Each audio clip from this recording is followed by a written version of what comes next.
All right, we know what day of the week it is. There's a lot to talk about, a lot to get into, a couple of different levels, a lot of different countries. But of course, we have to start it in one way and one way in particular. Well,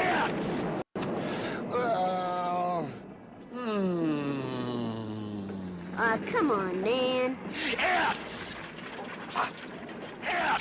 Go for it, dude. It's Friday! Friday!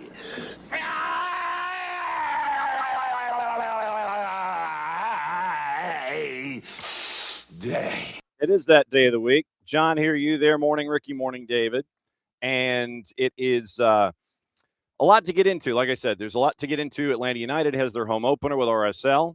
That is coming up tomorrow. Looking forward to seeing a lot of you there at Mercedes-Benz Stadium, or looking forward to having you consume the information however you can consume it if you're not anywhere in the footprint or don't have a ticket to get in the door. We got FA Cup to get into. We've got USL to get into. Ricky's mentioning player rumors when it has to do with the summer, and that seemed to have been one element of this that was missing in the initial discussions, is that this is for summer. So we'll look at that.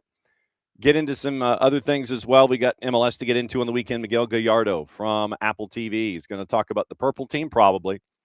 And we got to get into what happened with the Purple Team last week. Talk about what's going on with them this week. We'll go over what he thinks about the first couple of weeks of the season. Obviously, we'll start with Orlando, work our way out from there. But Miguel Gallardo joining us at 10 o'clock from our friends at Apple TV. I'm ending a little early this morning because the boss has an appointment, and I am the chauffeur. So a little after 10:30 is when we're going to bid adieu this morning. Remember tonight, 5:30, 7:30, Walnut Grove and Eastside. That one's on the network. Jason and I will be there.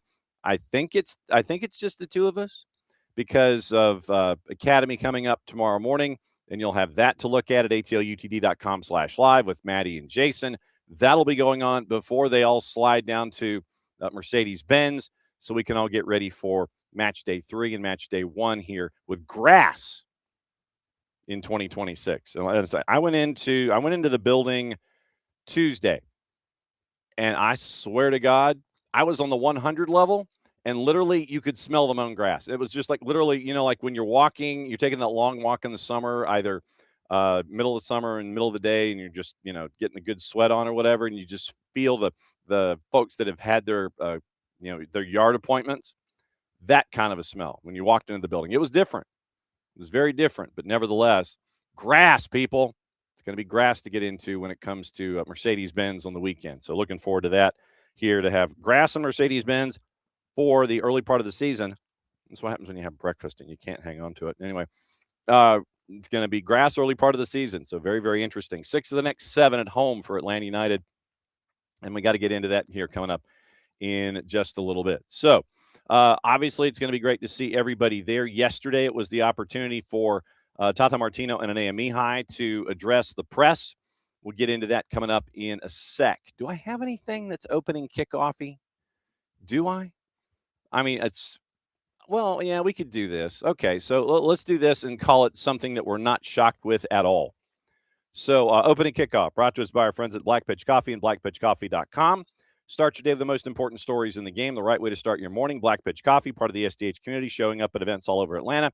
Try their home blend made with beans from Brazil and Guatemala, heavy-bodied notes of walnut and semi-sweet chocolate, and a rich world-class finish. Opening kickoff powered by Black Pitch Coffee and blackpitchcoffee.com. Not a shock. So we always know that, the game itself, as we know, 90 minutes plus, give or take, the time that's added on by officials and such, injuries, times out, those kinds of things. Now you're going to have it with the cup that the world is chasing after. So to prepare you, I know this will shock each and every one of you, but you're going to now have a 3-minute hydration break midway through each half in the tournament that is coming up here in 97 days or so. You've now given we knew that was coming, the hydration break, because of the territories that were going to be used for these matches here in this particular hemisphere. And so now FIFA has given the green light to broadcasters to use the time to sell commercials. And according to The Athletic, Big FOX has been given permission by FIFA to break away from it. Article by Henry Bushnell. Hydration breaks that will split up each half of every 2026 match. They announced back in December it would be that they would introduce the 3-minute break midway through each half, promoted them as player welfare measures, said there'd be, quote, no weather or temperature condition in place with the breaks being called by the referees in all games, end quote. And so, of course, FIFA officials also discussed the change with broadcast executives. And 3 sources, including one at FIFA, confirmed to Bushnell and The Athletic that the broadcasters get to flip away from the match feed to show commercials as they would during halftime or a timeout like we have here in the States. Broadcasters have been told the ad break shouldn't start within 20 seconds of the referee's whistle pausing play, and that they shall return to the match feed more than 30 seconds before play resumes, according to the written guidelines that were shared with The Athletic. So basically, if it's a 3-minute window, 20 out, 30 back in, it's up to 2 minutes. And we've seen Big FOX do this before with hydration breaks. They wouldn't cut away, but you would go back to the studio for instant analysis with Rob and the gang, where you would go to double boxes, and it would be the crane shot, it'd be the spider cam shots and all this kind of stuff, and it would be, the play-by-play, and color would toss to the hydration break. They lay out, studio takes over, and you have the double box spider cam with the players, and they're getting their hydration, and then Rob and the gang are talking about what they're seeing, and it was a lot less than the 3 minutes that have been added into this tournament, and it literally was like 45 seconds to a minute of them filling, and then it goes back to play-by-play and color, and then they get to continue, and they're off and running. But you now have basically a 2-minute window internal, starting with the hydration break, but you can't go, you have to wait like 20 seconds, which means you probably wait 30. And then you've got to leave 30 at the end to come back full. So it's a 2-minute ad break, and it's however the networks want to take it. You want to do picture-in-picture, you want to do double box, you want to go full. My guess is that you're probably going to go double box, so you can still see what's going on in case something happens in said hydration break. But you're looking at double boxes and probably a 2-minute break if you're watching at home. So be prepared accordingly, and maybe that's the time when you dash off to take care of other business that is not watching the game related. So you'd have a 2-minute and 10-second window. Basically, it's 2 minutes. They're not obligated to cut away to any ads, according to Bushnell. They could return to studio. You could have analysis, stick to the match feed, and this is stuff that we were talking about just now. You could go picture, you could go double box. Hey, you've got pundits over here. Hey, you've got the spider cam over here. If the broadcasters don't fully cut away, they're only allowed to sell such advertising to FIFA sponsors. So you can't run rogue and sit there and dive in and think of it as a quick ad buy for someone that wants a spot sale on a moment's notice. If you don't fully cut away, so basically if you go double box, it's got to be more inventory that's attached to the sponsors that are attached to the event. If you dump out, then you can do your spot sale if this is how this is going to be administered. So if you say go to double box, then it's got to be those founding partners that have to get the ad space in there. If you bail, if you go, you wait 20 seconds and you have play-by-play and color tossed to Rob and the gang, Rob can toss the break. Then it goes to break, and then you get your spot sales in for anybody that you want to try to jump in at the last minute. Then after probably 90 seconds would be my guess, you come back to double, sell another 30 to one of the inline sponsors, and then you're off and running. So that would be probably how I would think to do it. You go to hydration break, booth wraps up, toss the pundit, toss the studio tosses to break. You can sell 60 or 90. And this is going to be a challenge for the sales staffs coming up in the next 60 days. Hey, here's our inventory. Hey, do you want to jump in at the last minute? You dump out. You show those commercial breaks for either 60 or 90 seconds. That leaves you with 2 minutes-ish to come back. Probably come back out to double boxes, pundits talking. Maybe do a 15-second ad. Come back out to pundits, go full, and you're done. So you probably could go 3 ads outside of the founding partners and then do another quick founding partner ad to get you back in line, and you can do that once a half. And once again, this initially had been a sticking point according to Bushnell. And so then you've got to be careful, obviously. Hydration breaks, therefore, can only be sponsored by Powerade since it is a Coca-Cola product. And the split screen, the double boxes, once again, has to be FIFA partners. But that's the key here. You're looking at challenging sales staffs for an internal 2-minute idea where you go full and you break away from the game. So keep an eye on all that. Remember what we had with the Club World Cup and such. First major soccer tournament to pause matches mid-half for 3 minutes. Obviously, CONMEBOL introduced 90-second hydration breaks as well, but TV broadcasters in CONMEBOL did not break away. You got to dive in quicker, and Nino Torres talked about this a couple weeks ago, where in the CONMEBOL tournament, you basically had Spider Cam kind of drift in, and you had coaches talking in a third language. So neither Fox nor Telemundo has said how they are going to handle said hydration breaks. Telemundo, 700 hours. Got to love that. 720 hours, I think, of coverage. But no one is confirming anything yet when it comes to how they're going to break it up. So that is the early returns. So you got a hydration break, folks, but it's an ad break. It's an ad break. And, I mean, literally, it is an ad break. There's no other way to break it down. Literally, it is an ad break. And it's an opportunity for it is an opportunity for the how do we phrase it? The advertising partners to end up trying to get more revenue in situations like this. So, obviously, keeping an eye on that. And we'll see where it goes. But don't be surprised, once again, folks, if you end up with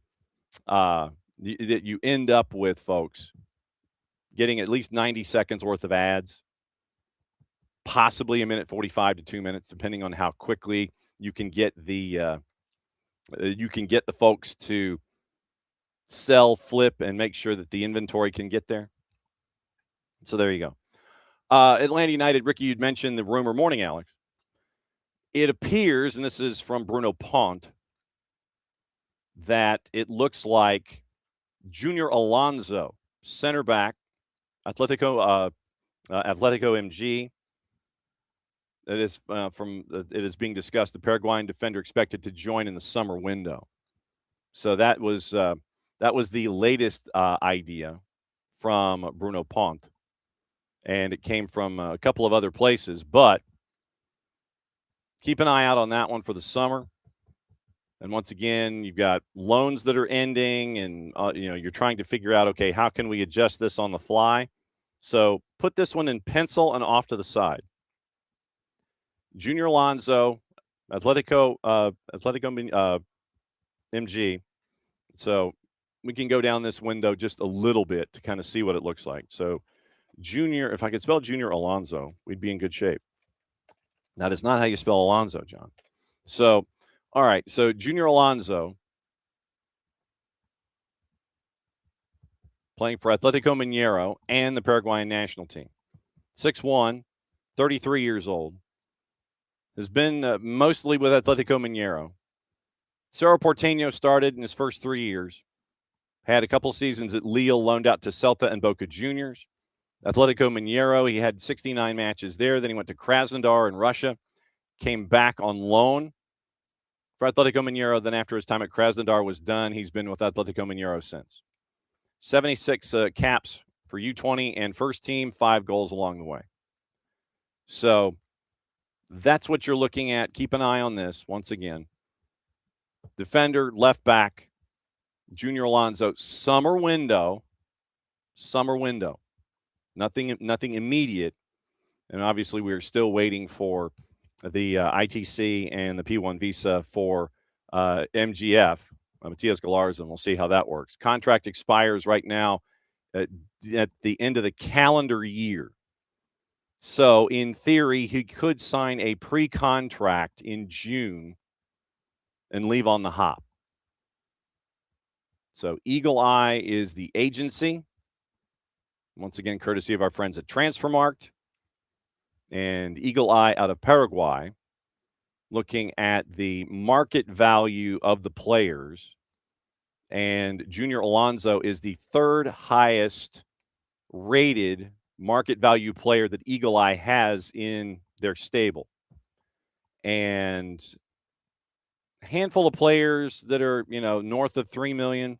Alonso, Damian Bobadilla at Sao Paulo, and Johan Romagna, who's at San Lorenzo. Then everybody else is under 3 million. A lot of folks in 7 figures. And most of the players are in their 20s and heading into their early 30s. So keep an eye on Junior Alonso once again right now, Atletico Mineiro. And that would be a summer transaction. But once again, contract for Alonso ends at the end of the calendar year.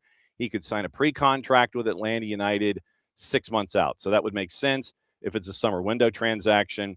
Hey, I'm signing a pre, and you get the negotiation and figure that out with Junior Alonso. So keep Junior Alonso under your hat, center back and defender. So we'll keep an eye out on Junior Alonso as we go. So that is a name. So let's see. Does he also play center back? So let's find out. So let's go to what he has done in his career and do the game-by-game breakdown as our friends at Transfermarkt have. And main position is center back. He has done left back. So, and he has been on either side. So I don't want the national player profile. I want the stats. I need all season stats. But yes, center back, and he has played left back. So in his 387 matches, basically 90% of them have been at center back. 351 of 387 have been at center back, 36 at left back. But center back has been his forte, or his forte, sorry. So 351 of 387 at center back, and he has played left back. So he can go either way. So that's your rundown once again. Transfermarkt has been a great asset for all of us there to look at all that stuff. Okay, since we're talking Atlanta United, let's get into Atlanta United here. And, wow, I guess that was opening kickoff. Brought to us by our friends at Black Pitch Coffee and blackpitchcoffee.com. We start your day with the most important stories in the game and the right way to start your morning. Black Pitch Coffee, part of the SDH community, showing up at events all over Atlanta. Try their home blend made with beans from Brazil and Guatemala, heavy-bodied with notes of walnut and semi-sweet chocolate and a rich world-class finish. Opening kickoff powered by Black Pitch Coffee and blackpitchcoffee.com. Okay, Atlanta United coming into this weekend. And like I said, we'll get into juice boxes and things like that. We'll probably be drifting in and out of it, of MLS coverage, because we got FA Cup news. I do want to get into the USL report that Jeff Ruder had over at The Guardian. Michael Parkhurst. For those of you, and I would recommend this, follow Greg Garza on Instagram if you're an Instagrammer. He was on an early flight with one of his sons, and his son was out. Greg was already up and running. He's probably done like 8 miles already. Greg goes on the flight, taking a picture. Son was out on his shoulder. They're heading to Richmond for a tournament. And Michael Parkhurst, being our mogul in training, he's got some other stuff that he's got to focus on right now, and he's focused on that club stuff. And that'll give us the end to talk about what Jeff Ruder had yesterday about the USL. And we'll get into USL news here in addition to Major League Soccer. And like I said, we'll have Miguel Gallardo joining us at 10. And then we'll get into juice boxes and previews before we take our early exit. And I beg your forbearance for that for this week. So here is what is going on with Atlanta United. Yesterday, it was the opportunity for Tata Martino and Enea Mihaj to break down their thoughts heading into the RSL match. A couple of quick quotes from Tata Martino. When he was asked about not scoring any goals in their first 2 matches, he said, "We don't have a problem with goals because we have 0 goals. We have a problem of playing better. We're not playing well." And so it is in the buildup where the issues are. And we had the conversation with Casey White earlier in the week. I would recommend going back and watching that in the Tuesday show, or going back to listen to that on your favorite podcatcher, where Casey breaks down the 2 goals scored by San Jose, and she also breaks down what she saw from Atlanta United, because she and Christian Miles called that match out at PayPal Park. So As a reference point, go back to listen to Casey White as a part of your study hall getting ready for this one. So it's not the final action, it's the earlier phases and how Atlanta's building up. And so Tata Martino made that point clear Thursday. And Mihaj, biggest problem last game was not how we defend, but how we keep the ball. And then it goes back to the initial points that Casey made. When you had San Jose forward with the press, it was man-on pressure, and traditionally the outlet for Lucas Hoyos was to go to one of his center backs on either side of him, roughly at the edge of the six. But then when you had San Jose players that were man onto those center backs, it forced another decision from Lucas Hoyos. And the decision that was made that led to goal number one was a ball, and Hoyos had problems with the surface at PayPal Park early on. It was a pass that had too much on it, goes past Cooper Sanchez, and you have Jameer Ricketts pick it off, and it ends up as instant offense from basically 25, maybe less than 30 yards away. And so errant pass goes to Jamar Ricketts. Ricketts works his way down the left, cross, goal, 1-0. So when possession breaks down, as we saw in the first half, and you're having to defend and defend and defend and defend, that means that you're spending all of that time trying to defend to gain possession instead of having possession and working forward. So Tata was asked, okay, are you planning on changing the style of play? And Tata was like, no, I'm not going to choose another way to play. The other point that Tata made yesterday was that this way of playing requires time. And I know that, when you have something of a truncated preseason, you don't get that time that you're looking for to get everything fine-tuned so you can hit the ground running when it comes to match week one. Match week one in Cincinnati, obviously better than match week two. I think Atlanta United regressed. And I would also venture to say that if you asked anyone on the club comparing match week one to match week two, they would probably agree with you. So it's always going to be the same. Controlled build-up and possession, being the protagonista, going forward with it. And so, once again, when you're moving forward, creating chances, it gives the defense that chance to stay in line with one another. Gives them those chances to sit there and support any kind of attack. You have defenders that aren't trying to sit there and have to run backward to try to make sure that something happens when you're doing last chance defending. This way you stabilize what's going on for the entire 90 minutes. And Mihaj, players need to take their responsibility. Each player has to look at himself, what he's doing good and what he's not doing good. And also he acknowledged that, I don't know if you want to call it a black cloud, but yesterday Mihaj was talking about last season. And he said, passing a season like that's not easy to forget in one day. And I think that moments of success, if you have that first moment of success, I think that that's something that you can add to your stacks mentally to sit there and put last year behind you. You have that one good moment. You have that goal gets scored. You get that result. It adds to all of those things that you're looking at to try to get away from 25 and get into the rhythms of 26. And so you have the feelings of last year. And Mihaj admitted last season sometimes it felt like it was not going to work. But this season, he says, this season I never felt even that 1 minute. And so it's keeping the ball, managing the ball, and making sure that you're hanging on to it and that you can build up. The point was also made once again to remind everybody about the 17s and their place in all of this. And you will have a big place in this come the weekend. You will have a big place. So because of the start, because they're continuing to learn, because they are still trying to get their sea legs about them, there will be moments in this match on Saturday where they're going to need you. And they're going to need that kind of support because a quiet building speaks as much as a loud building. And also the noises in a loud building speak as much as the others. So home opener, I know it's going to be great to see everybody, but just understand that there will be moments where you will be needed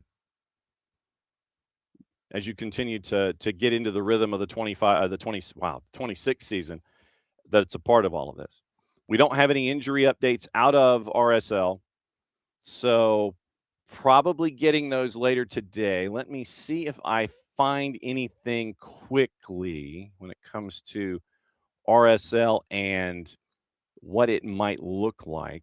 Hang on just a second. So let me see if we have updates, because remember, there were 5 key absences, but you also had the younger players under 22 step up. Ari Piol, it was confirmed that Piol is obviously out for the foreseeable future because of the Achilles injury. And so that will be a weapon at striker that they will not have available to them on the weekend. But once again, keep an eye on Hezer Connie and Gozo coming up the right-hand side. And so it was, and so you'll keep a good eye out on all of that stuff for RSL going forward. So, like I said, we don't know the injury updates, and I'm kind of scanning here quickly and seeing if there is anything. I don't see anything. So it doesn't look like there's any update yet, but keep an eye on those. Keep an eye on those. And once again, and even RSL admits that it's trying to find their own rhythm. Once again, Solons, Gila Vogie, Hezer Connie, Ari Piol. Once again, Piol is out. Piol is out for the foreseeable future. And so you have Gozo, Moisa, Hezer Connie going up against Cooper Sanchez et al. RSL 5-2 at Rio Tinto, Atlanta 1-2-1 back in 2022. And so that's what you're looking at. No injury updates yet on RSL, but keep an eye out for those, because that could mean the difference between those younger players that we have seen last week make a difference against Seattle, and having folks like DeAndre Yedlin in, Diego Luna in, all of that. So once again, keep that in your file. Keep an eye out on your social media to see if we get injury updates, so on and so forth, to see who is at the ready and who will not be around for RSL come the weekend. The other thing that was brought up in the press conference yesterday was a discussion about 2 players. Yeah, Abby, it is next. Yeah, I don't do. I am not in the building for Philadelphia, so I leave Tuesday night. Sidebar: I'll be doing the show all week from Macon, from a hotel room in Macon. Then the second the show is over, I race to the Coliseum.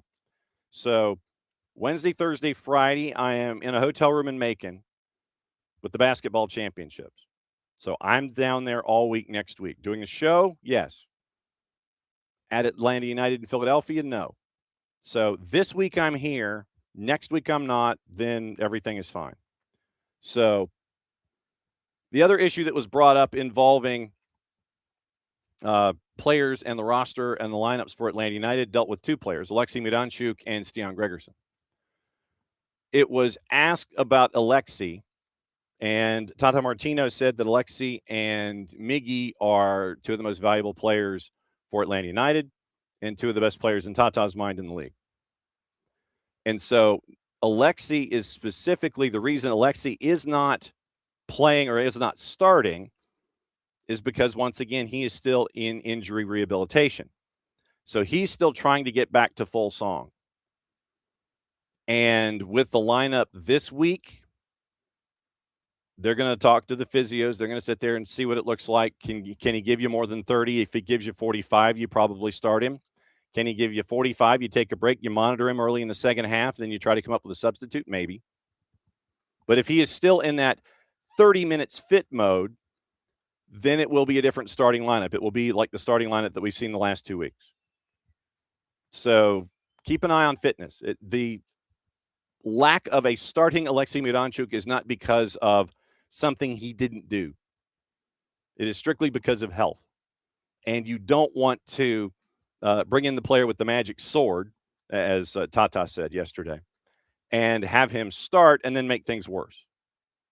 You want to build Alexei Midanchuk back into game shape so he can be ready for a full 90 minutes. You don't want him to sit there and go, well, yeah, I need you. I know you're not 100%. I need you to start, and then something goes wrong, and then you have to pull him after 40 minutes. So the starting or lack of starting of Alexei Midanchuk is health-based only. Stian Gregerson, it's probably looking at things with the center backs that you have Monday through Friday and then gauging, okay, my opponent, and going, okay, I think that when it comes to my opponent, these two center backs would work. And so that's what the coaching staff is looking at on a daily basis, Monday through Friday, to figure out what their back line is going to look like. But Alexei Midanchuk is strictly health-based, getting him back to full song. It is not a choice because of a lack of impressions and a lack of results. So that specifically is what was one of the other things that was addressed, is that Midanchuk is strictly a health issue and getting him back to full song. It's not because of what he's not doing Monday through Friday. So if Alexei Midanchuk is not starting, that's why.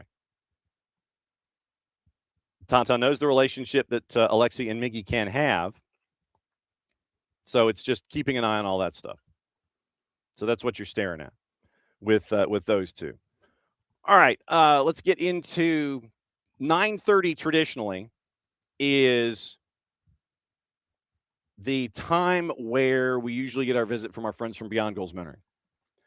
And you notice that Greg Garza, he's off to Richmond.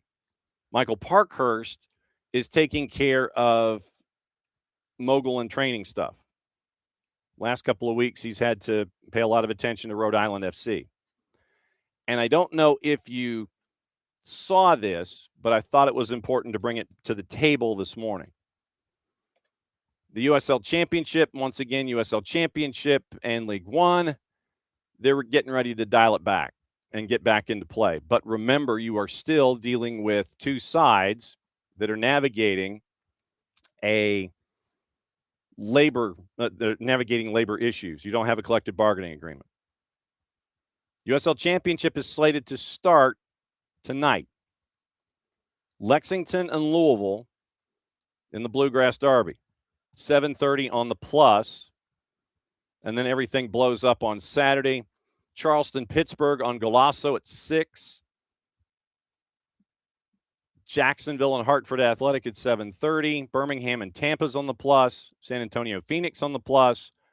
El Paso and Colorado Springs, 9 o'clock on the Plus. Orange County, Vegas at 10, as well as Monterey Bay and Oakland Roots. Sacramento Republic FC Tulsa is on Golasso. Sunday, you have Brooklyn and Indy 11 on the Plus. League One starts on Saturday with 4 matchups. Naples and Fort Wayne, Westchester 1 Knox, Sarasota Athletic Club Boise, and AV Alta and Richmond. All of those are on the Plus. But what you do not have right now is a collective bargaining agreement. So yesterday, and it was yesterday afternoon, Jeff Reuter over at The Guardian, we can say that now because that's where his address has changed to. Apparently, according to Reuter's reporting, the USL has emailed players about union resignation procedures. So Wednesday night, according to Reuter, USL emailed every player contracted with information about, and this is Reuter's wording, information about the procedures for crossing a potential picket line, resigning their membership in the USLPA. Multiple sources have confirmed to Reuter. We're going to try to catch up with Jeff next week and see what we can catch up with him and find out about. Locked in labor talks with championship players for more than a year. And remember, the CBA expired New Year's Eve. So you're talking 3 months, 2 months and a week, 9 weeks, no collective bargaining agreement. And you have matches slated to play in both Championship and League One starting tomorrow, opening weekend. USLPA membership voted to authorize a call to strike if a new agreement couldn't be reached before the season, which once again is slated for today. We have no word one way or the other from the Players Association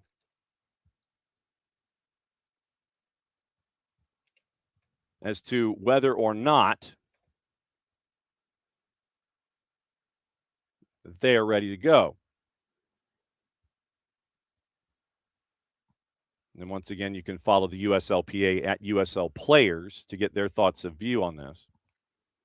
But the last thing that came out was a statement about what we're going to talk about here in a sec. Recent talks have seen the sides include a mediator. Another round of talks was held 2 days ago. League posted a public update on their website, setting the record straight. And so this is what they wanted to have put out into the world as a part of their news and their newsletter, getting you ready for everything. And so trying to find that piece of information sometimes takes a little bit of getting used to and trying to figure out where to look. So March 4th, 8 o'clock. So this would have been Wednesday night at 8 o'clock. This is the labor update that was posted. Basically, you have uslchampionship.com/CBA, and this is where they put all their information with that. League made significant movement on key issues identified by the USLPA. Further increases to minimum comp to $40,000, elimination of in-season buyouts, additional protections related to team contraction, league-level bonuses for player awards and championship teams, and established pay rates for league-level promotional and commercial appearances. Proposals reflect meaningful concessions, including on issues of substantial importance to league and clubs, in an effort to help bridge remaining gaps. Successful collective bargaining means meaningful participation and compromise from both parties. Remain ready to continue negotiations at any time to reach a fair and sustainable agreement. And then before that, at 10 o'clock on March 4th, so Wednesday morning, 10 o'clock, they had posted this, the league. Most recent proposal, progress that they've made, mandated 12-month contracts. These have been proposed. And then the USL goes through each of these issues and discusses the framework of each one of them. So bookmark this going forward. In 2 weeks, we're going to have Kaylor Hodges come in and we'll discuss what's going on after week one has finished. So the league puts together this list of things that they are looking to adjust. And it is now written there on that page. And so that labor update came at 8 o'clock Wednesday night. And so after several hours of bargaining, 8 o'clock, they posted what they posted. So then the email to players that we're talking about from the Jeff Reuter piece landed in the inbox simultaneously with that 8 o'clock update Wednesday night. The email sent to the players, according to Reuter, included a PDF on USL Championship branded letterhead addressed to all USL Championship players from USL Championship clubs and HQ. League office said it's disappointed to learn the USLPA nonetheless decided to exercise your right to authorize a strike, in quotes, following a specific offer tendered on 24 February. And then so in the letter, quote, while that is disappointing, we want to provide you with the following information regarding your rights and obligations during a strike. Question, does the USL Championship plan to continue operating? Yes. Have a plan in place to continue operating in order to meet those commitments. Will I continue to earn, and this is literally, it's a Q&A graphic down the page. Will I continue to earn the salary owed on my standard player agreement? No. If you choose not to render services to the club during the strike, you won't receive salary. Housing, health insurance, and other club subsidized benefits may also be impacted. Can I continue to work during the strike? Answer, yes. We hope to have work available for all who wish to report. The USLPA may continue to establish a picket line, but every employee has the right to decide whether or not to cross it. Even if you voted to authorize a strike, you may still choose to work. If I lawfully participate, will I be disciplined or discharged? No, we will not fire or take any discipline against any player for participating in a lawful strike. Quote, or then the next question, does the law also protect me if I cross the picket line to come to work? Yes. If any threats of harm are made against you, your family, or your property, you have the right to immediately alert local law enforcement and notify the USL. Page 2. Can I be blacklisted? No, it's illegal for a union to blacklist you from a later employment or otherwise discriminate against you for crossing a picket line. USLPA may be liable for any wages you might lose if they try to do so. At most, they may require you to retender dues and initiation fees before returning to work. Will I lose my standard player agreement if I cross the picket line? Absolutely not. How can I cross a picket? And there are other questions. I mean, there are the sentences after each, but I'm going to read the first sentence in response to the question. How can I cross a picket line and continue to work without being fined by the union? USLPA may fine current members who choose to cross a picket line. If you wish to avoid that, you should resign your USLPA membership before you cross the picket line. Resignation of membership at that stage ensures that the union cannot fine or discipline you for crossing the picket line. Questions. How do I resign my union membership? When is a union membership resignation effective? Can strikers be permanently replaced by other workers? Answer yes. Will replacements be hired? As stated above, the league says we plan to continue operating, and if necessary for those purposes, replacements may be hired. Will the union pay me a strike benefit? We don't know. Do I qualify for unemployment if I participate in the strike? Our understanding is that in the vast majority of states, unemployment compensation benefits are generally unavailable to participating strikers. May I be disciplined for engaging in unlawful actions during strikes? Yes, you can be disciplined or discharged. Sentence continues. Where can I get my official information about my rights? And then they give you a phone number to the National Labor Relations Board in Washington, D.C. Then at the bottom, the disclaimer.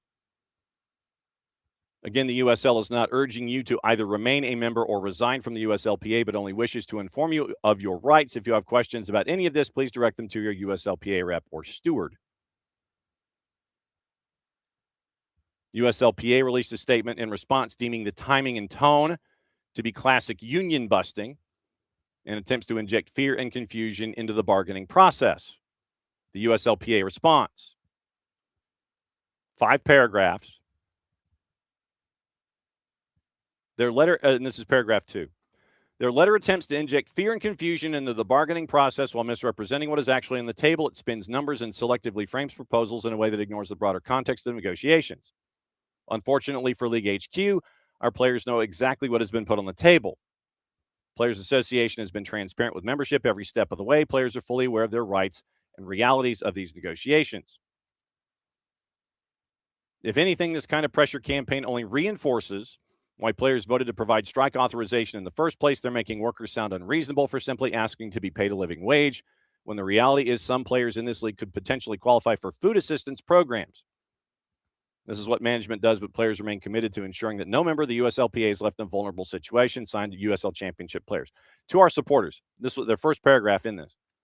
Timing and tone of USL HQ's communication is crystal clear, an effort to scare players out of exercising their rights. This is classic union busting in action. And so just to be clear on the term, according to just definitions, once again, and you have, and believe it or not, there is actually a website that is the Union Busting Playbook. So earlier this year, you had all of these things come to the table, but union busting in its most basic form.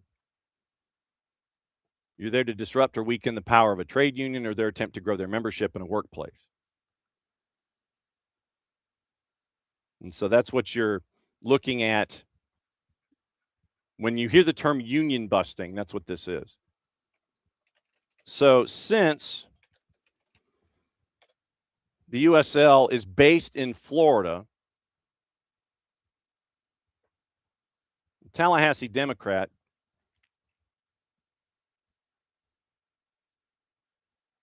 has an article up that I'd love to be able to read more about.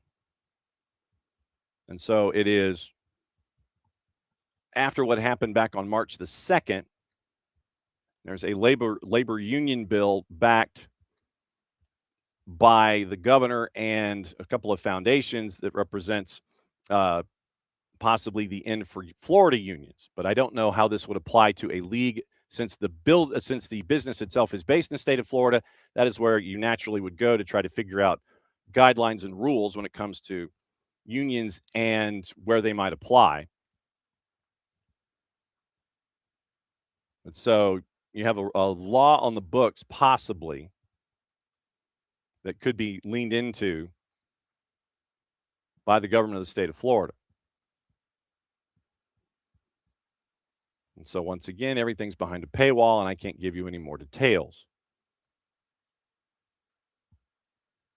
But back in 2023, there was a public sector labor law that was passed, SB 256, that requires a 60% union membership threshold for the union to avoid mandatory recertification elections every year.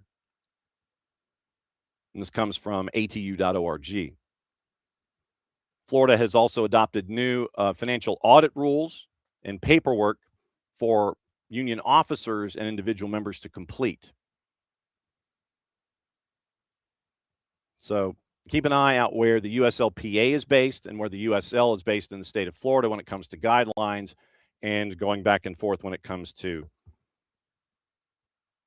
what unions say they can and can't do and what can or cannot be done. But you are supposed to have games in the USL starting tonight. You do not have a collective bargaining agreement. And this is what you were doing.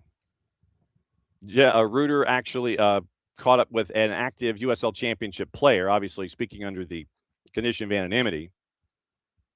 Email caught players by surprise.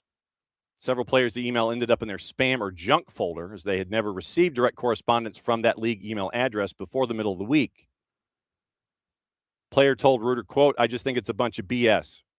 But it was the bigger term.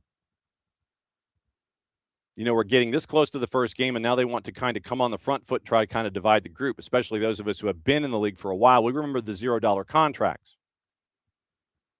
Quoting a player, for them to send something out like that to try to scare us with what they've been paying us for such a long time, I think it's a bunch of BS. But it's the 8-letter word. At this point, the league has to get serious. USLPA laid out a collection of issues with the USL in an open letter dated the 30th of December, including that approximately 85% of the players did not have 12-month contracts, lack of health insurance on offer for over a quarter of USL championship players, a gross salary of less than $35,000 a year for about a quarter of the players, and some who qualify for food assistance programs, end quote. So you have a league that is supposed to start tonight that does not have a collective bargaining agreement, that apparently has plans in place to lay everything out should a work stoppage start.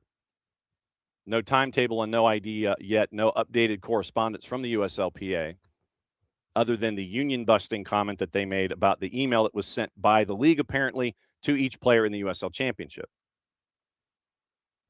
So we'll see what happens coming up this weekend when it comes to all the activity in the second and the third division. Ricky letting us know that Ronaldo is dealing with a serious injury now. It's more serious than initially indicated when we saw CR41 go down. Jorge Jesus, after tests, see the injury suffered, more serious than expected, now traveling to Spain, like other players who went to treatment when they were injured. Injury required treatment in Madrid with his personal therapist. We hope he returns quickly and helps the team, according to Jorge Jesus via Fabrizio Romano. So I'm not thinking, as Ricky is not thinking, that Cristiano Ronaldo is going to be making the action at Mercedes-Benz Stadium. So keep an eye out for that. FA Cup this weekend. Like I said, we got MLS coming up around the corner with our buddy Miguel Gallardo from Apple TV. FA Cup this weekend, it is the round of 16. Liverpool, minus 175 tonight at 3 o'clock, taking on Wolves at a plus 425. 3 matches tomorrow. Mansfield Town is a plus 2,200 hosting Arsenal.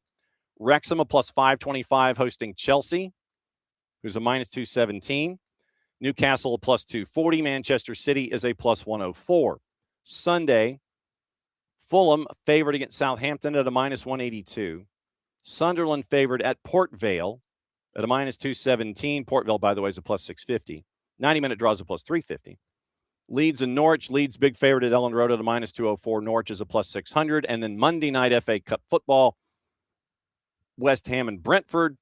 Brentford and West Ham. Brentford is a plus 125. West Ham is a plus 210. And your 90-minute draw is a plus 260. So that is your rundown of the FA Cup. What to watch, where to watch it, how to watch it. Once again, brought to us by our friends at Fanatis, fntz.co/soccer down here. And once again, that link is important, helps them out, helps us out, helps you out when it comes to adding more matches to everything you're already watching. With Fanatis, you get all the BNs, and I mean all the BNs, which means you get Turkish League, French League, Polish League. You get everything involving AFCON. Remember, WAFCON has been postponed because of what's going on the planet right now.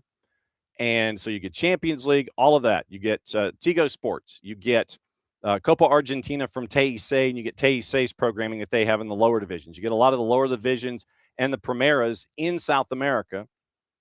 You get Paraguay. You get Uruguay. You get Liga 1 Max Pro out of Peru. You end up with TVV out of Venezuela if you want to add that as an extra part of the package. CDO is a part of it as well. So you can get all that at Fanatis, fntz.co/soccer down here. One subscription, one home. Here's your rundown before Miguel Gallardo joins us. Today, BNB and Espanol French League, ESPN Deportes at 3, La Liga, 2 to NA doubleheader at 8 and 10, Liga MX. On the plus, Bundesliga FA Cup, Bundesliga B, USL Championship, Fox Soccer Plus, the league we don't talk about, Paramount Plus Serie A, Napoli and Torino at 2:45. Veeks has your doubleheader in Liga MX. Women's side, CONCACAF W Championship, U.S. Virgin Islands and Puerto Rico on Golazo at 2:30.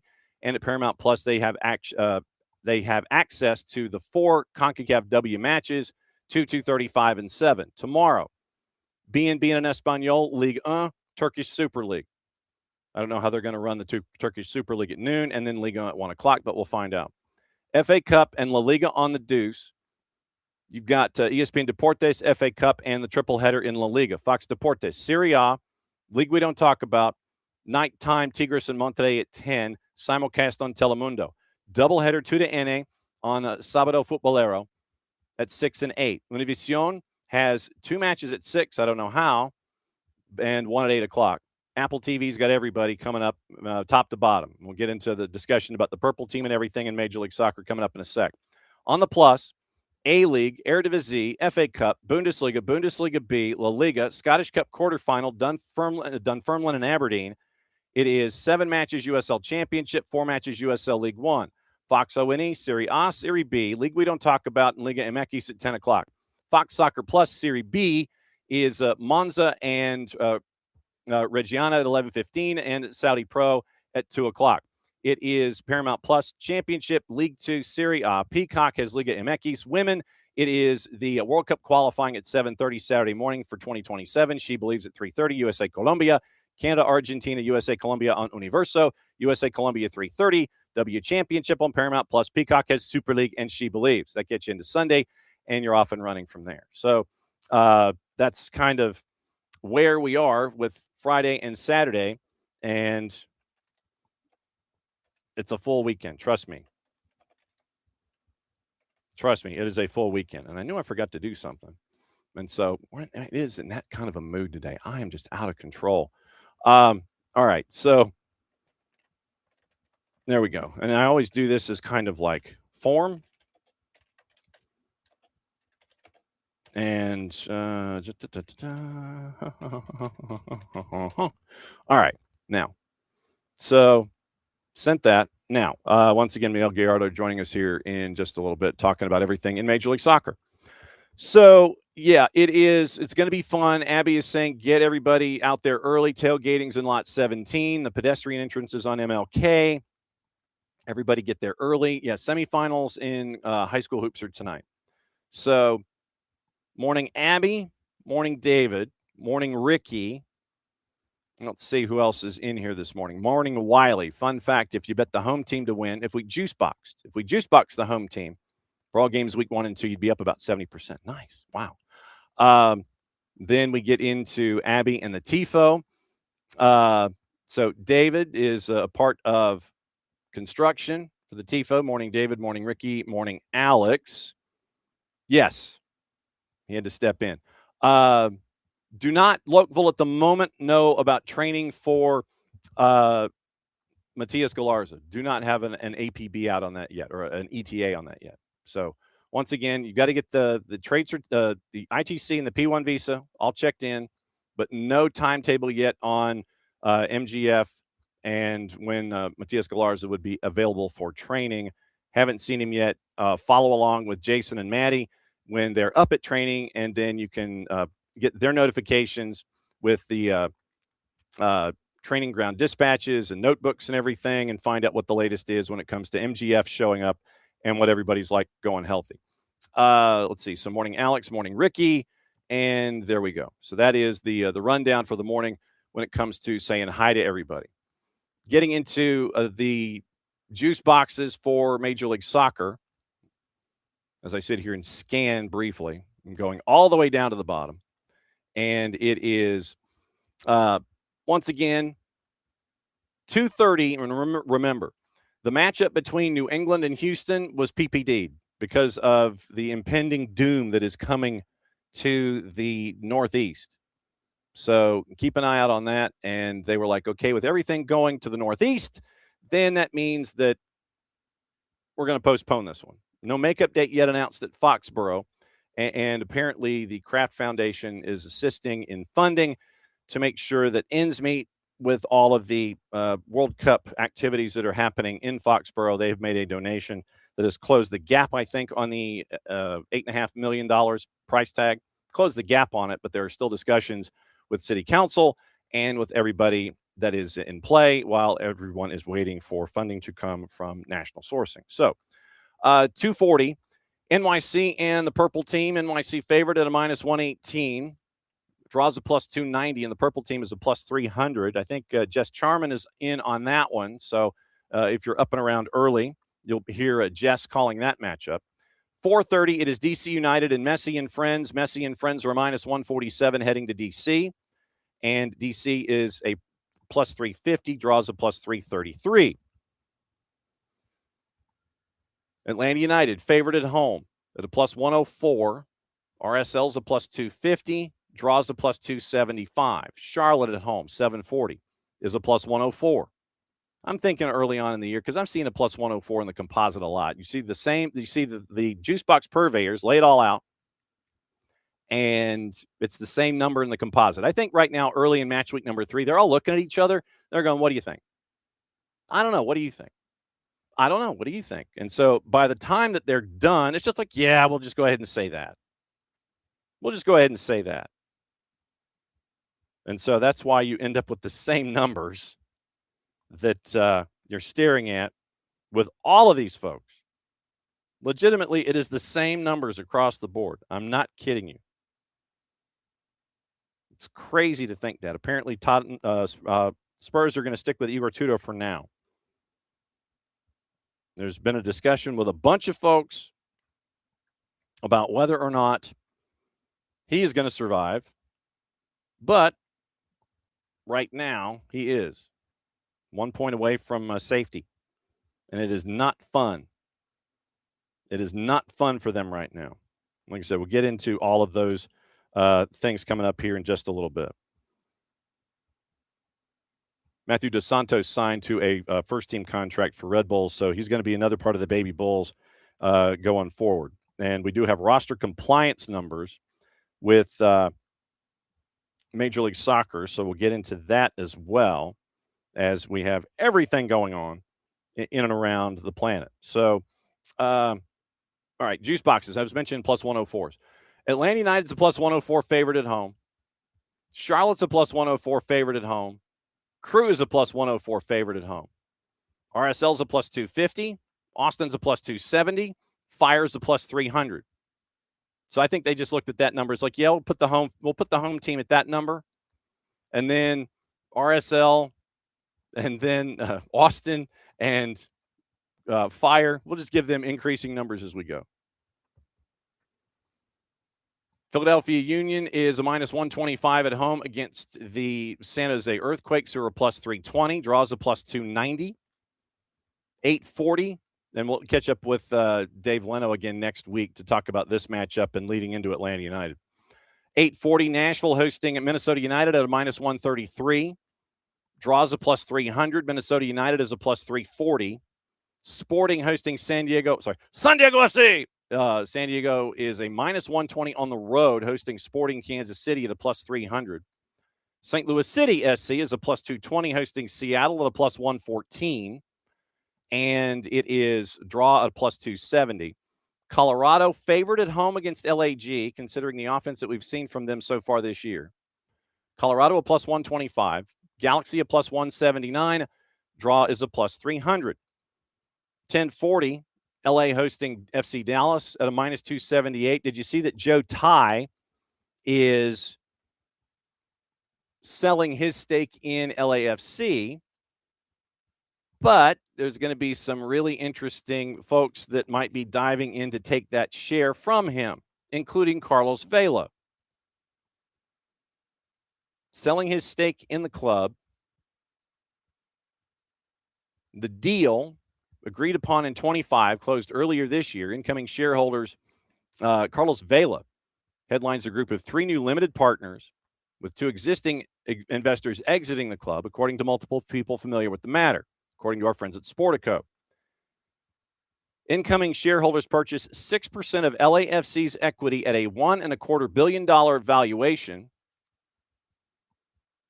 So Joe Ty sells. Carlos Vela's coming in. Joe Ty and Fanatics Collectibles CEO Mike Mahan departed the group in the transaction. Identities of the 2 new limited partners buying in are unknown. Sportico learned that one is a Korean-American investor, the other is a prominent Mexican business person. So there you go. It is now time to catch up with someone who, last time he was here, he was in an airport. And he was, airports are like in, concrete. And Miguel was trying his damnedest to come up with any kind of a signal to catch up with us from the airport. How are you, my friend? Hey, Nelson. Good. It's a pleasure to be here. Yep, not at an airport, surprisingly, but equally as happy, probably happier to be here with you in a different setting, for sure. As always, my friend, it's great to see you, and thanks for hopping on as our Friday guest. Obviously, you know that I have to start our discussion with the purple team, as it is called here in the Southeast, and what in the wide world of sports happened last week. So I will ask you, sir, quote, what in the wide world of sports happened last week? Yeah, I'll tell you what happened. The simplest way to put it is Messi happened to Orlando City. Yes, it is true that Orlando City is going through a transitional year, I would say. There's a lot of changes within the club, certainly at the top, above Oscar Pareja, the new general manager, Ricardo Moreira, is now at the helm and making decisions as to how the construction of the roster looks like. There's a little bit of wiggle room just because you already had your 3 designated players right on the roster. They decided to loan out Muriel to open up a DP spot. Obviously, there are rumors out there that Antoine Griezmann is coming to Orlando City. I know as much as you do about the situation, but I'm certainly just as excited as everybody for the possibility for someone of his caliber and where he is at his current time, physically and just soccer-wise. I think he still has a lot to give to the league. But besides that, there wasn't really a ton of wiggle room for Oscar Pareja and Ricardo to work on this season. Obviously, they sold Alex Freeman to Villarreal. They thought they had a backup plan. That didn't pan out through the offseason. They emergency signed Dorsey from the Houston Dynamo, a player that has similar characteristics of what Freeman was providing to the team, which is being aggressive on the right-hand side, being very, very much a two-way defender, making good connections with Spasialic, who's a right winger, likes to come inside, and they need that chemistry and that association on the right hand for the system to work. And then they bring 3 young Brazilians that it's always a gamble, right? Do they have quality? Do they have talent? Absolutely. They come from playing first team minutes in Brazil.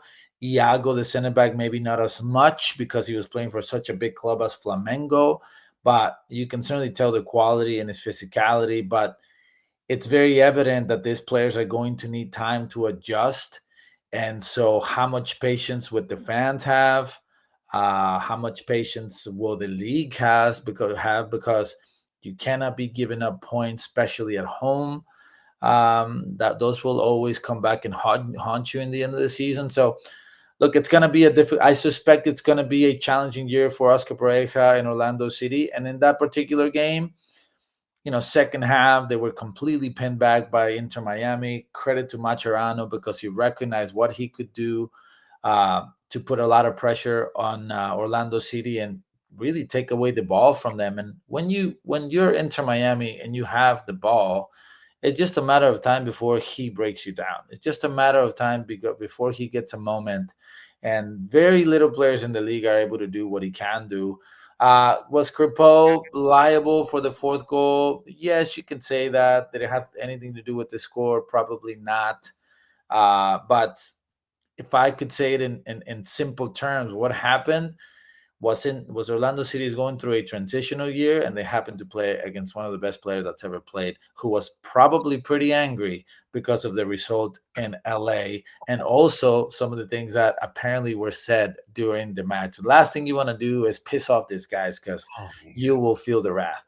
It literally is like stepping on Superman's cape because when he broke out the air pen and turned to the bench, I'm like, damn, son. I mean, Yeah. you don't want to do that. And literally, I just, if this was an Oscar, I don't know who it was on the bench, but you don't do that. And you saw that moment where you're just like, yep, you throw up your hands and you're done. Yeah. How much patience, and I ask this kind of as a comparative, how much patience are you willing or should folks be willing to give a team like Orlando that is in transition? And I bring that up because up here in Atlanta, it's Tata Martino is back. You have new players coming in. You're looking at new players at center back and at wing back and in the midfield. How much patience should fans give these teams that are in transition here as we're only in match week number 3? Yeah, you know what? That's not an answer for me. That's not a question for me to answer. You have to look at the contractual situation of Oscar Pareja. He still has a couple of years, if I'm not mistaken, with Orlando City. How much ambition does the front office, the Will family, show? Yeah. If things don't go well, are they willing to part ways? And in the middle of a contract, that's not cheap. And then who are you going to get that you think is going to be a different maker? And if you think that there's somebody better out there at this particular time than Oscar Pareja, then the answer is it's going to be expensive. It's not going to be just anyone. Like I said, I think there's just a lot of elements here. And I think Oscar Pareja is one of the best coaches in Major League Soccer, certainly one of the most experienced ones since he's been with Orlando City. He's reached playoffs every single year, and you guys in Atlanta know how much Orlando City suffered in the first year, and then he brought stability to the club. They started to accomplish important things like making it to the playoffs every year, winning a US Open Cup, and being a protagonist, I would say, every season. Now, what is the expectation for Orlando City? Is it to continue to be a playoff team, or is it go for the stars and reach for the stars, just like Atlanta United did in the beginning of the franchise history? And listen, you could argue that it's inarguable that Atlanta United has not been the best team in the last 2, 3, 4 years, but you cannot argue at their intent. You cannot argue at their ambition because they're willing to spend, they're willing to break apart processes that are not working, which I think it's something very valuable, right? Other ownership groups may be like, all right, this didn't work out, but I don't really care enough to drop a bomb here and then hit the reset button. I think that's brave. And it requires resources, and it requires the ability to spend the money so you can hit a reset. Whether if you get it right or not, I think that's the beauty of the sport, right? Because money does not guarantee anything. And You could argue that FC Cincinnati is in the same situation. I've always thought that if FC Cincinnati doesn't win things, it's a failure because of the money that they spend, the players that they have every single year. So I'm interested to see what the ambition of Orlando City truly is. And so that I think answers your question. I don't have that answer. As fans are not patient. Fans are very much, I want to win today. I want to be able to go to the stadium and get a good result. I don't want to be able to go to the stadium and tell my kids or my friends, yeah, well, it's going to take time. It's a process. Trust the process, right? The famous one. But unfortunately, for some of these teams that are asking for trust the process, you have teams like LAFC, the beginning of Atlanta United, San Diego, even I would say Nashville, that right from the get-go, they start to win things and they start to be protagonists. And it's like, okay, wait a minute. Where is their trust the process? Because they begin winning right away. And so, again, I'm an Orlando City supporter. I'm an Orlando City fan because I played for Orlando City since the beginning. And how much patience do I have? Look, I trust Oscar Breja to do what it needs to do to turn things around. Is the team constructed the way I think is going to give them success this season? I'm having a hard time believing that. I think there's a lot of holes in the team that need to be fixed, especially defensively. I think they're going to struggle defensively. And look, if they get Antoine Griezmann, okay, yes, he can score goals, he can create. This is hoping that he's an immediate impact, or are we going to ask him for? Are we going to give him time so he can adapt to the league? There's always the possibility of, a situation like Insigne, who came from Napoli. He's a proven player, came to Toronto FC, and he was a bust. You guys at Atlanta United know that it's not a guarantee to bring designated players and top level players and top dollar players. It's never a guarantee. So, in a best case scenario, Griezmann comes in and he starts scoring goals. He solves some Orlando City problems in the attack, but I would argue that they still have some problems defensively. Robin Janssen is injured. He'll be out for half of the season. He's also not the Robin Janssen that he was 2 years ago. Brekalo was brought a couple of years ago. He spent most of his time playing as a fullback, which I think he did a fine job. Now he's going to have to be a leader in the back line as a center back, and he's paired up with a U20 Brazilian, national team player. You can say that, but he doesn't have a lot of experience. And what we've seen in the last few games, it's going to take him some time to adjust to the league. And then in the left back, I think they have issues as well. Adrian Marin, I don't think he's shown to be a player that can contain top level wingers in the league. And they've just debuted a kid, Tahir Reed Brown, who you can tell he's got quality. You can tell he's got talent, but I think it's unfair to put all that pressure on a player that is just making his debut and go against some of the best players in the league. Because as well as I do that the teams spend most of their money in quality wingers and strikers. And so now you're asking a 17-year-old to go against. I mean, imagine this: you're 17 years old. I could be wrong. He's around 17 years old. And your very first game in Major League Soccer is against Messi and Berterame and Allende. Woof. How do you sleep the night before knowing that you're going to start against these guys? That is a tough pill to swallow. That is a lot to ask from these players. But listen, I personally have patience because I understand what it takes to rebuild a team. But I don't know how much the fans are going to have patience. I certainly don't know how ambitious the front staff is to have difficult decision making if things don't go the way they want them to. Yeah, Tahir Reed Brown, 19, but still, man, you ain't getting no sleep. It's like I know tomorrow it's going to be it's Rodrigo de Paul, it's that Messi dude, it's Suarez, it's Berterame. I mean, Maxi Falcone and his head of lettuce. I mean, it's all there, man. It is all there, and you're lining up and sitting there and trying not to be shell shocked. Try to do your job. Try not to sit there and have your eyes wide open the entire time and head on the swivel. I'm giggling like I'm on the field with Messi. Oh crap, he just went past me. Having those kinds of moments. Getting into match week 3 outside of the purple team. What has study hall been like for you getting ready for match week 3?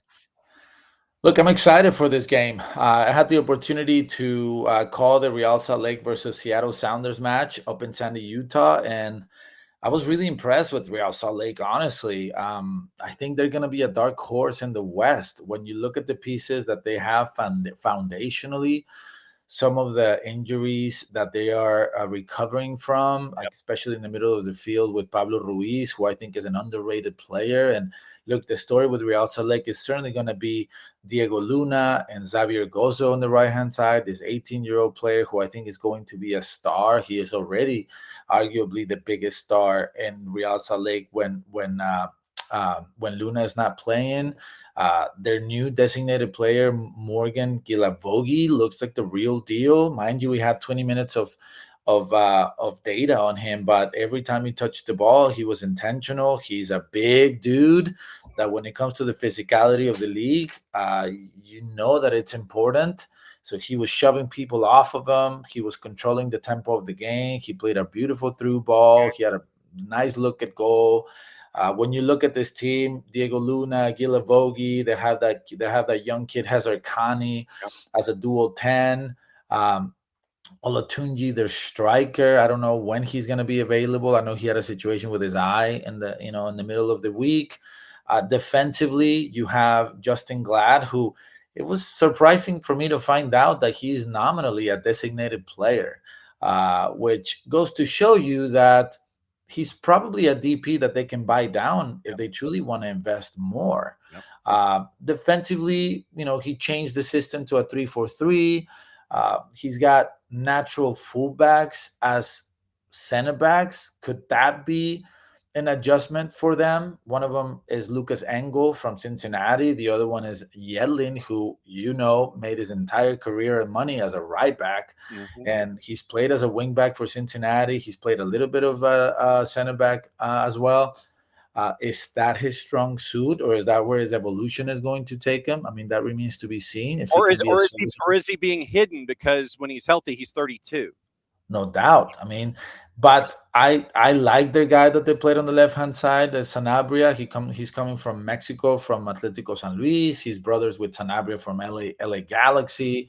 I think that this is a very complete team, and they beat Seattle Sounders, which it was crazy for me to find out that Seattle Sounders hasn't won in regular season since 2011. 15 years, man. 15 years. That's incredible. So they deserve the win. I think that needs to be said.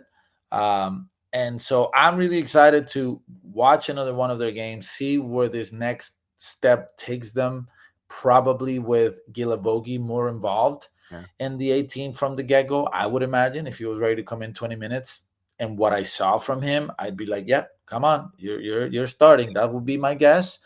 But look, from Atlanta United, it's just been really disappointing. And I've not been shy to say in the last couple of years that every year they are the biggest disappointment. And the reason why I say that is because, look, you can't say that about DC United or Montreal or Colorado Rapids even, at a certain time, because they don't spend as much as Atlanta United does. And so when you look at the caliber man for this team, you realize that the expectation should be very high. And look, I called it last year and I'm not proud of it, but I just could see things last year on our post-game show for the wrap-up in Espanol, el resumen. They won 3-2 in their first game against Montreal. I don't know if you remember that. And I remember Gio Savarese and Ozzy Alonso, legend for Seattle Sounders and former player for Atlanta United.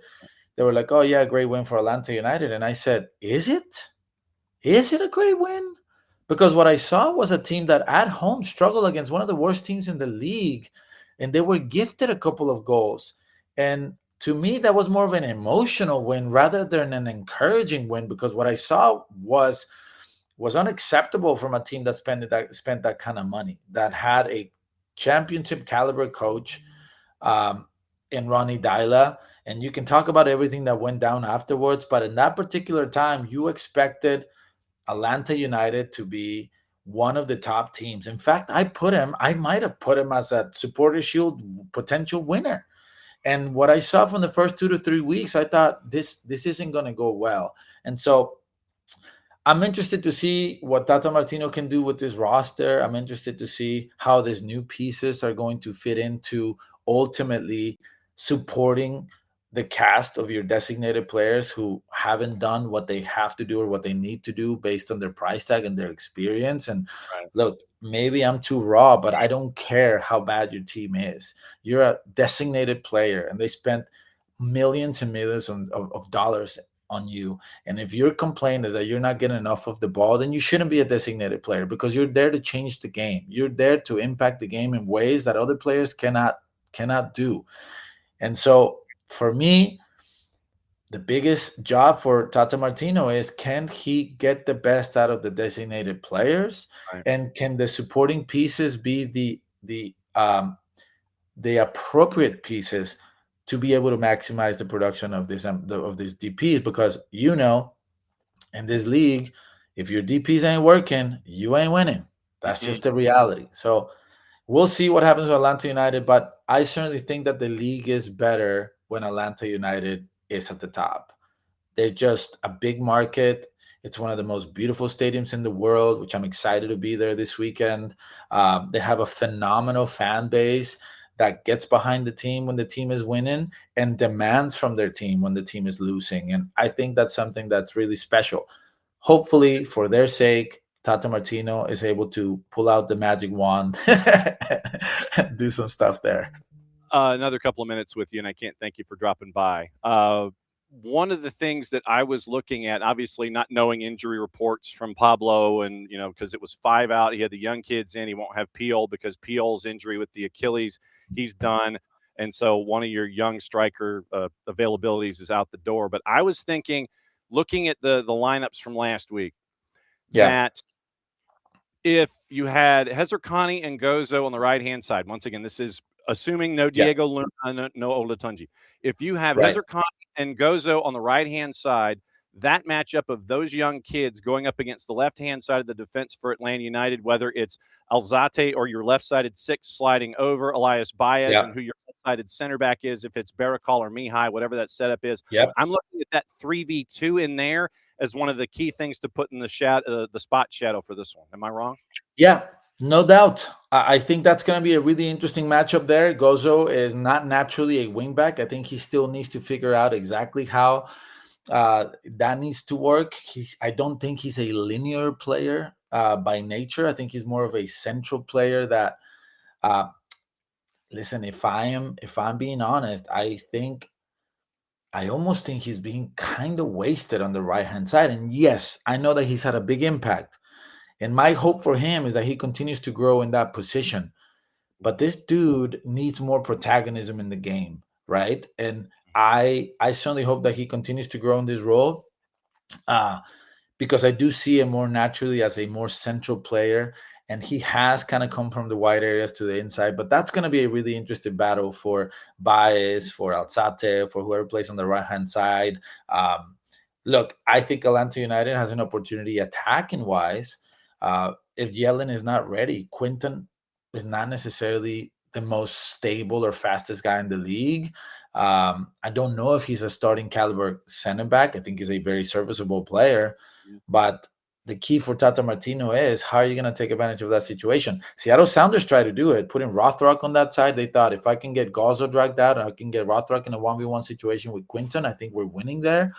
Quinton did a fine job, honestly, because Gazzo was helping out defensively a lot. So what can Atlanta United do to exploit those situations? Because I think from in other areas of the field, I think Real Salt Lake is pretty strong. Who's on the call with you? Who are you? Who are you in the booth with this weekend? I will be with Ramses Sandoval, just Oh, absolute legend. He's just a phenomenal partner. He's a great play-by-play guy, and he's been around the business for a very long time. He's called many games at the Benz before because he's done it at the international level as well. So I'm really excited. Listen, I wanted to tell you something about Atlanta United, and I don't know if you agree. okay. When I look at this team, Yeah. it's a bunch of players from outside Major League Soccer. Mm-hmm. I think Atlanta United is missing MLS experience, MLS pride. You look at that team from 2018, and who were the unsung heroes? It was Parkhurst, it was Mm. Laurentowicz, it was Nagby, it was Guzan, it was Gressel. The list goes on, and then you had your designated players who were absolutely fantastic, and that was always a story. But I always feel like as the league continues to evolve, what we cannot lose is that MLS experience, that MLS know-how of the nuances. Mm-hmm. I might even say the MLS pride, because these guys were proud to play for MLS. And what I see in some teams, and I would venture out to say that maybe for Atlanta United, there might be some players that are looking at Atlanta as a place to maybe go somewhere else in the future, or uh, just different mentality where you had this dude, and that they had so much pride for this, not just the team, but the league. And they were such an amazing supporting cast to this big time designated players. And I just feel like Atlanta United has missed out on that in the last couple of years. And I just think that Tata Martino obviously understands that because he had that in 2018. Right. I'm curious to see how this roster build is going to evolve, because I do think that they are missing a little bit of that MLS essence that they had in 2018. Yeah. And with Chris Henderson, who was with him down in Fort Lauderdale, you've got Yeah. that familiarity that's there as well. Looking to bring in Matias Galarza in short Yeah. order when everything is Yeah. there, and now they're linked to a player from Atletico Mineiro in the summer window as well. But no, that is. I mean, I've been looking at it from not just the MLS veteran standpoint, but I've been looking at it from the academy standpoint, That too. where Atlanta United has a guy like Cooper Sanchez come Yeah. through. We've been center back you and left back you for the longest time, and so you've got this wave of folks that are coming up through the academy that are we're looking forward to it with Will Riley in the midfield when he is healthy, Jay That's right. Fortson when he is healthy, Matt Edwards now that he is healthy. So I think in lieu of the MLS veteran, you're getting the Atlanta United Academy experience to be a part of that build with the international players and the DP. So it's that and the Academy build, and not necessarily the MLS vets. Listen, you have that, and I mean, you have that, for instance, in a team like the New York Red Bull, right? And I think they're kind of changing. I mean, look at that roster, and it's top level international players, MLS experience, and some really good academy players. And the baby Bulls, man. Listen, I think we just figured out the perfect formula on how to win in Major League Soccer. You're welcome, everybody. Go ahead and steal it. Just go ahead and tag us. All right. Absolutely. It'll be great to see you. When are you flying up? Later this afternoon? I'm gonna fly. No, I'm gonna fly Saturday morning. It's a short flight. Okay. I like to Friday nights when I get a chance. I like to go grab dinner with my wife and my kids. It's a great ritual. We go to a Tex-Mex restaurant, and we just really have a good time. And anytime I can take advantage, and it's a short flight. I fly early in the morning, and I'm really looking forward because I'm going to meet with Ozzy for lunch.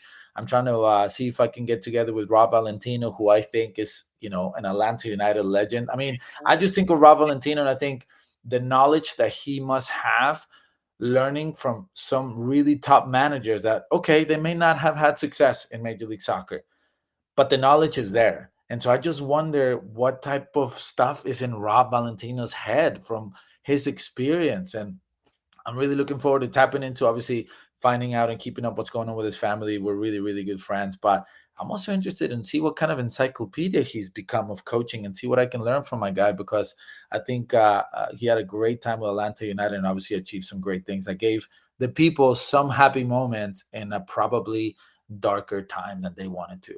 Yep, and we need to catch up with him because of the new gig on the business card. We need to find right. out it's like repping the national team. Just get up here safely, please, and we will hopefully see you in the confines, see you up there in the press box, and we'll sit there and shake hands and say hi to you and all that kind of stuff. Thanks for dropping by on a Friday. Can't thank you enough for doing this. Like I said, you've got the garage door opener. You know where the key is under the mat. On a Friday, if you want to vent your spleen, last hour of the show, come on in. That's what it's here for. You're the man, John. All right. It's always a pleasure to talk to you. Okay. We'll see you soon. You got it. Miguel Gallardo. That was cool. All right. So he's coming up tomorrow. I got to figure out how to get an Ozzie Alonso 80 jersey from when he was with Atlanta United too. I got to figure that out. So he's going to come up in the morning, and he and Ramses Sandoval are doing a MLS in Espanol. So that's very, very cool. And it's great to catch up with him to find out about all the other things.